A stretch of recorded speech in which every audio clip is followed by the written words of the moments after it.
Jana, Dennis, Sana, Frederick, Catherine, Mark, and Catty! Tara na, let's go! Simple lang ang game na Galingan mo. kapag natapat sa inyo ang mikropono, sisigaw ka lang ng Eva na may kasamang Kembot. Pakita nyo naman, girls! Game 1, 2, 3. Eva! At ang susunod na matatapatan ng mikropono, sisigaw naman ng Ada na may kasamang kaldag. Ipakita nyo naman, boys! Agad! Diba? Alternate lang yan hanggang makasagot lahat ng players. Kapag nalito at nagkamali, ibig sabihin, out ka na. Pero huwag ka mag-alala. Meron ka naman 500 pesos! At ang matirang matibay mag-uwi ng 5,000 pesos! Kaya naman, huwag na natin patagalin to. 1, 2, 3, go! Eva! Mali ka kasi, huwag ka mag-alala. Bilis pa man nun. Mag-uwi ka pa rin naman ng 500 pesos! 1, 2, 3, go! Eva! Agad! Eva! Agad! Sayang naman. Okay lang yan, mag-uwi ka pa rin naman ng 500 pesos! Let's go! 1, 2, 3, go! Eva! Eva! Adan! Eva! Adan! Eva! Adan! Adan! Sayang naman. Okay lang yan, mag-uwi ka pa rin naman ng 500 pesos! Okay, 1, 2, 3, go!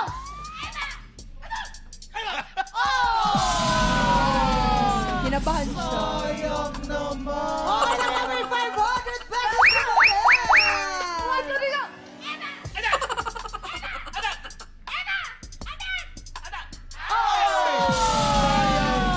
Sayang. Okay lang yan, mag-uwi ka pa rin ng 500 pesos! Okay, 1, 2, 3, go!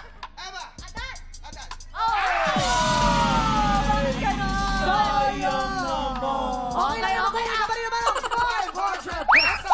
Aba, apat na lang kayo. Ang laki na ng chance yung manalo ng 5,000 piso. Pero, meron nung mahamon. Yes, may sasali. At saka si Ate. Go, Shubi! Shubi! Go, Shubi! Go, Shubi! Shubi! 1, 2, 3, go! Adan! Adan! Sayang naman. Okay lang yan, mag-uwi ka pa rin ng 500 pesos! Kapag ikaw ang tinanong, anong gagawin mo sa 5,000 piso kapag ikaw ang nanalo? Siyempre, para sa mga anak ko, sige, ma'am! Mabuhay, single mom! Kasi ate naman siya pasagot. Kapag ikaw ang nanalo ng 5,000 piso, anong gagawin mo? Babayad ko sa upa namin, papalayasin na kami, madam! Okay, ito naman si Ate Jenna. Ate Jenna, anong gagawin mo sa 5,000 kung sakaling ikaw manalo? Pamparibad ko at saka pambayad ko sa pera. Yan, ganyan dapat! Deserve! Galingan nyo, good luck! 1, 2, 3, go!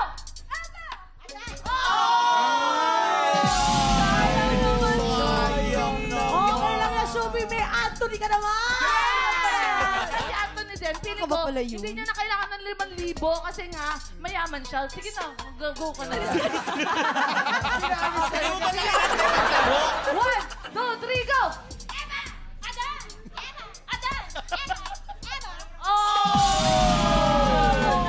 Sayang naman. Okay lang yan, mag-uwi ka pa rin naman ng 500 pesos! Okay, 1, 2, 3,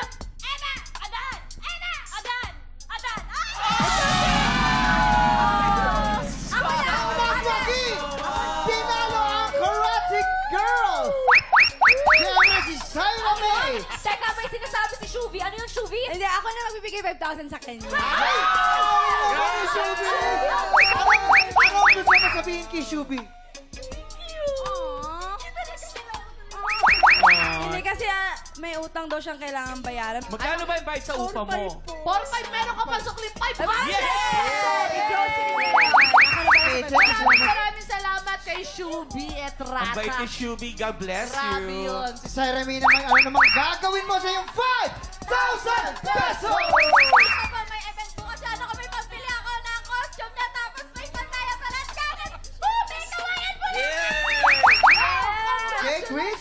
Congratulations, Syra May, Shuvi, and Anthony. Maraming salamat sa pakikipagkulitan sa amin today. Paki-invite naman ang mga tiktropa natin na i-follow kayo para updated sila sa inyong mga projects. Yes, hello everybody! Ito po si Shuve Etrata. Maraming salamat po sa lahat ng sumuporta sa akin sa TVB. And abangan nyo po ang mga surprise na ibibigay namin. But for now, stay tuned and follow me on my social media accounts at Shuve Etrata. Maraming salamat po. How about you, Anthony? Hello guys, ako si Anthony Constitution. Maraming salamat po sa inyo lahat for having me here today. Make sure you guys stay posted for Huwag Kang Titingin. And also we have Master Cutters coming up. Hope you guys like it. See you guys. Thank you, Shuve, Anthony! Ito, wala nang galawan mga tigturopa. Mag-uumpisa na ang laban ng Pilipinong may pusong kampyon. Tanghalan ng kampyonan sa pagbabalik ko!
Tiktropa, pinanood mo hanggang sa dulo itong video na ito? Abay, very good ka! For more happy time, watch more TikTok Lock videos on our official social media pages and subscribe to GMA Network official YouTube channel.